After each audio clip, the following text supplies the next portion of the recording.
이영 목사님께서 말씀을 전하십니다.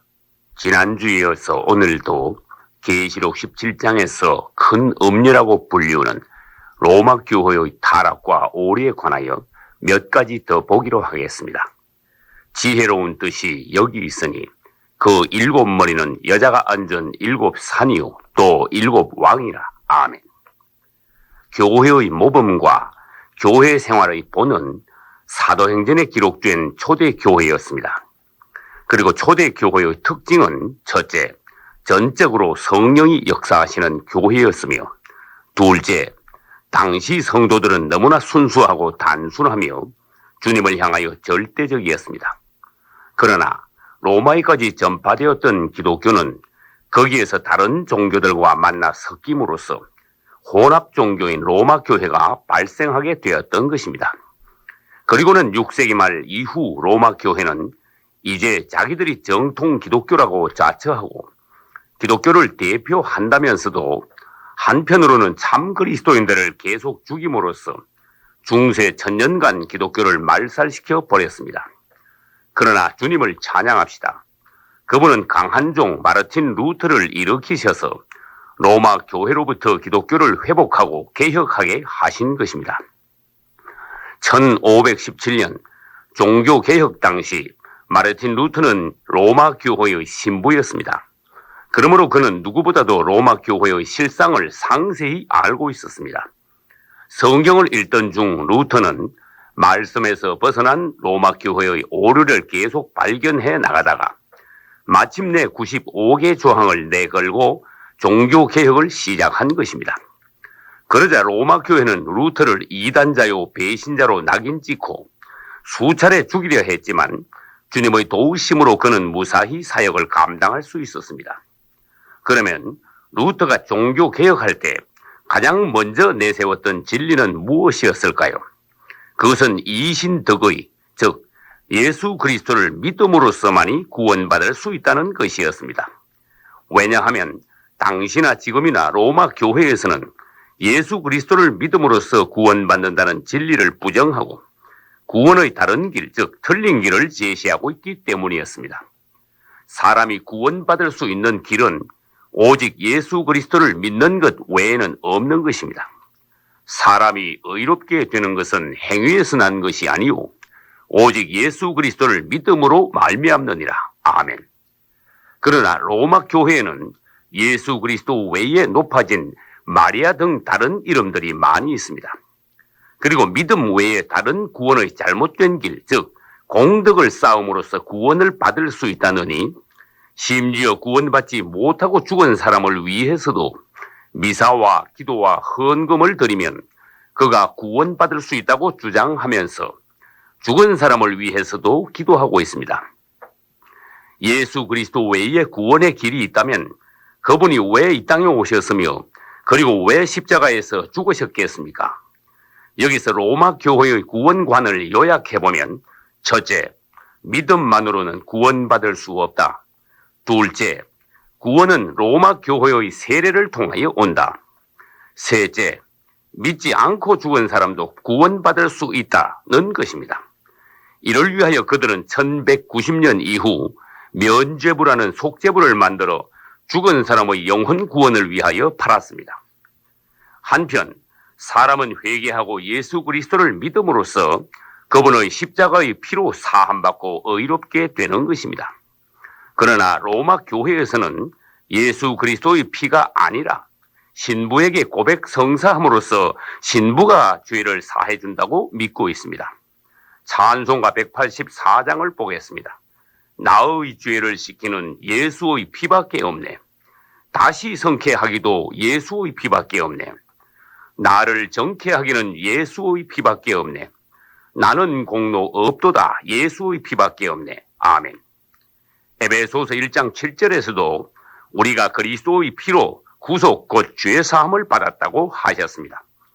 로마 교회에서 믿음 외에 선행을 쌓거나 공덕에 의지하여 구원받는다고 주장하는 것을 선행 공덕설이라고 부릅니다.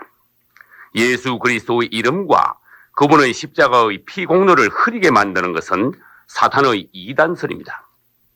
그 다음 로마 교회는 사도신경을 이용하여 교묘히 로마 교회와 그들의 교리를 선전하고 있습니다. 주기도문은 성경에 있지만 사도신경은 본래 성경에 없는 것으로서 로마 교회에서 만든 것을 기독교로 수입해온 것입니다. 그러나 문제는 대다수의 그리스도인들이 사도신경의 숨겨진 내용을 다 모르면서 따라 외우고 있으며 또 사도신경을 고백해야 정통 그리스도인이 되는 줄로 착각하고 있다는 것입니다. 이단이란 무엇입니까? 그것은 잘 나가다가 끝에 가서 딴 길로 빠지는 것입니다. 언뜻 보기에는 사도신경이 우리 그리스도인들의 믿음의 내용을 요약해 놓은 것처럼 보이지만 뒷부분에 가서 첫째, 거룩한 공회와 둘째, 성도가 서로 교통하는 것을 믿는다는 대목에는 문제가 있는 것입니다. 거룩한 공회, 즉 나는 거룩한 공회를 믿는다는 것을 영어로 하면 I believe the Holy Catholic Church로서 그것은 나는 캐톨릭이 거룩한 교회임을 믿는다는 내용인 것입니다. 그리고 성도가 서로 교통한다는 것은 그리스도인들 간의 교제를 의미하는 것이 아니라 로마 교회식으로 하면 모든 성인들과 통공을 믿는다는 것이며 영어로는 I believe the communion of saints로서 그것은 사실 죽은 성인들과의 영적 교통을 믿는다는 것이며 그리하여 로마 교회에서는 실제로 죽은 성인들에게 기도하고 있는 것입니다. 가톨릭 기도서 30페이지에는 성 요셉에게 바치는 기도가 있습니다. 또 로마 교회에서 주장하는 성찬과 관계된 화채설과 죽은 사람과 관계된 연옥설은 비성경적인 것입니다. 당신이 로마 교회의 성찬식에 참석한다면 떡만 받아먹고 잔은 마실 수 없습니다. 왜냐하면 잔은 사제들만 마시기 때문입니다. 그리고 로마 교회의 교리대로라면 당신이 아무리 예수 믿고 구원받았다 하더라도 죽으면 일단 연옥이라는 불 속으로 들어가야 한다는 것입니다. 그러나 누가복음 16장에서 부자는 죽어서 음부의 불 속으로 떨어졌고 거지 나사로는 아브라함의 품, 즉 낙원으로 올라갔다고 하였습니다.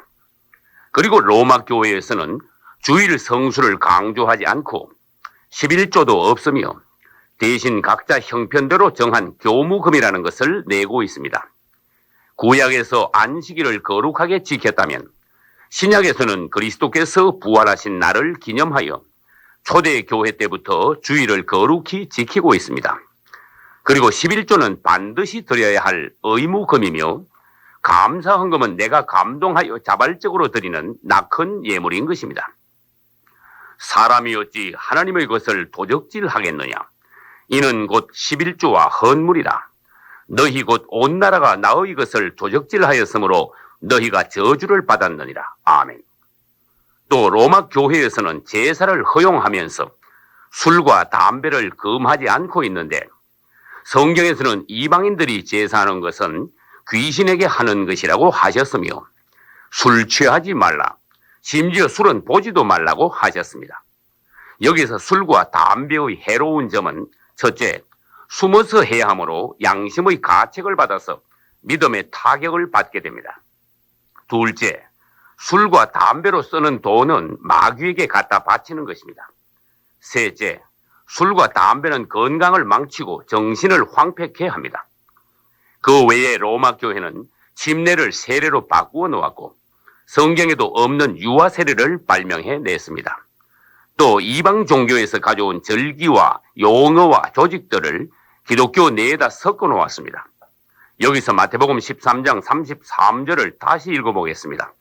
여자가 가루 서말 속에 누룩을 넣어 전부 부풀게 하였느니라. 아멘.